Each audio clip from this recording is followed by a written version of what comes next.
என்ன எளவு ட்ரெண்டுங்க இது? இந்த ட்ரெண்ட் மூலமா இவங்க என்ன வெளிப்படுத்த வராங்க? நாங்க இந்த மாரி ஒரு தப்பு பண்ணியிருக்கோம். எல்லாரும் பாருங்கன்றதுக்காக ரீல் போடுறாங்களா?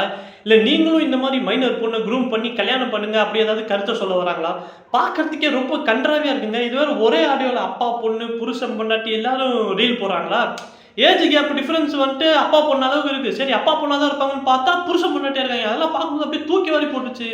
ரொம்ப பார்க்கறதுக்கே கொமட்டிக்கிட்டு வருது. இதெல்லாம் தயவு செஞ்சு வீடியோவா போடாதீங்க. இவ்வளோ ஆண்டுகள் கழிச்சும் கூட ஜாதிய தெரிதலில் ரொம்ப பிரியமாக இருப்பாங்க. எந்த ஊருன்னு கேட்பாங்க, எந்த தெருன்னு பார்ப்பாங்க. இந்த கிஷோர் கே சாமி புறம்போக்கெல்லாம் வந்துட்டு நல்ல கண்ணையாவோட டெத்துக்கு இரங்கல் தெரிவிக்கலன்னு யாருங்க அழுதா? வேணும்ட்டே அவர் பெயர் பின்னாடி சாதி பெயரை போட்டு அவர் இழிவுபடுத்துற மாதிரி ஒரு ட்வீட் போட்டு வச்சிருக்கான். இந்த சீக்கு வந்த சங்கி நாயே கூடிய சீக்கிரம் செத்து போயிடும்.